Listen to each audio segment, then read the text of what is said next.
Content ఆ comedy content అనేది audience pulse పట్టుకునే విధంగా ఉంటుందా ఉండదా? 11th నాడు మనం డిస్కస్ చేద్దాం పాయింట్. లేకపోతే ఇప్పుడు అది కూడా అంటే మేము ఎలా చెప్పగలం? ఇప్పుడు నేనేమి వేణుస్వామి కాదు, ఆయన ఎవరో సిద్ధాంత ఒక ఆయన బొట్టు పెట్టుకుని వస్తాడు. ఆయన పేరేంటి? పెద్ద బొట్టు. ఆయన బాబా అదే పోతారు మనకి. మనం పోతామేమోనండి ఇప్పుడు చేసే పాప అని నా అనుమానం. అంటే ఇప్పుడు ఈ క్వశ్చన్ అడిగి తప్పు చేశానంటారా? కరెక్ట్ అవుతుందంటే కష్టం అని చెప్పాలా? అది మరి బిల్డింగ్ బంగ్లా దెయ్యాలు రొటీనే కదా అందయి.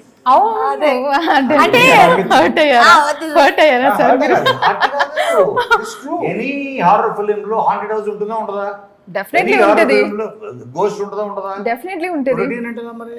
Then the content how it goes. ఇప్పుడు జనరేషన్ లో ఉండే సక్సెస్ఫుల్ మూవీస్ రాసిన రైటర్లే రాశారు.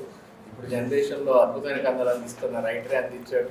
ఇప్పుడు జనరేషన్ లో 50 సినిమాలు కంటిన్యూగా చేస్తున్న ఒక హీరోయిన్ యాక్ట్ చేసింది. అందరికి కనెక్ట్ అయ్యే వాళ్ళే ఉన్నారు దీంట్లో. బేసిక్ గా జోనర్స్ ఉంటాయి కదా, ఇప్పుడు horror, comedy, love story, drama, thrillers అవన్నీ బేస్ కోర్ పాయింట్.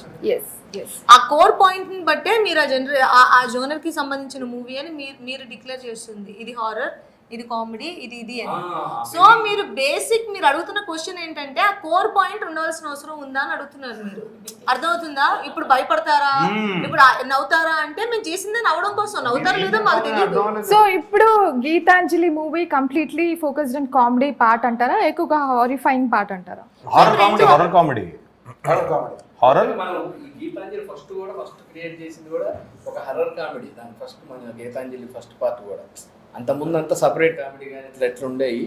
దాంట్లో ఎక్కువ అప్పుడు బాగా సక్సెస్ వీళ్ళు ఆరుద్ర ఆత్రేయ క్యారెక్టర్లు, ఒక హర్రర్ క్యారెక్టర్ అంటే ఆత్మ క్యారెక్టర్ ఇవన్నీ ఉండి బాగా ఎంటర్టైన్ చేసింది. ఇప్పుడు మీకు దయ్యం కనిపిస్తే భయపడతారా?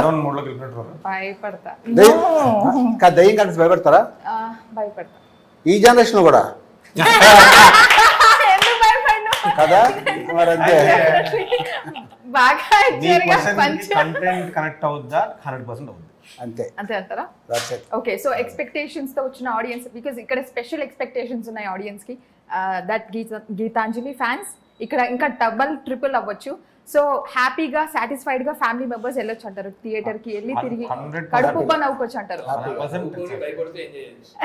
ఓకే, చాలా మంది యాక్టర్స్ ని ఇక్కడ మనం చూస్తున్నాము. బట్ నాకు ఎందుకో సప్తగిరి గారు ఎందుకు మిస్ అయ్యారు? ఎందుకు ఆయన మిస్ చేశారు? ఆయన ఎందుకు లేరు? మీరు పార్ట్ 1 చూసారా? పార్ట్ 1 చూసారా? ఫ్రాంక్ గా చెప్పాలా? చూస్తే అర్థమవుతుంది. ఎందుకంటే పార్ట్ 1 లో వాడు ఒక ఇంట్లో ఉంటాడు. ఇప్పుడు మేము ఊటీలో షూటింగ్ చేస్తున్నాం. సో ఈ ఊరు నుంచి ఎవరు రాలేడు కదా, మీ ఇంటి పక్కన ఉంటారు, వేరే ఊర్లో ఉంటారుగా. అది సిచ్యువేషన్. వాట్ ఈస్ దిస్ అసలు? మామూలు ర్యాగింగ్ కాదు అసలు. సెట్స్ లో అసలు అందరూ ఇలాగే ఉన్నారా అండి?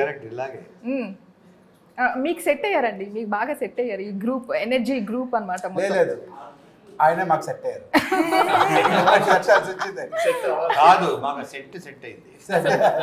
ఆ సెట్ గురించి అయితే మాట్లాడాలి.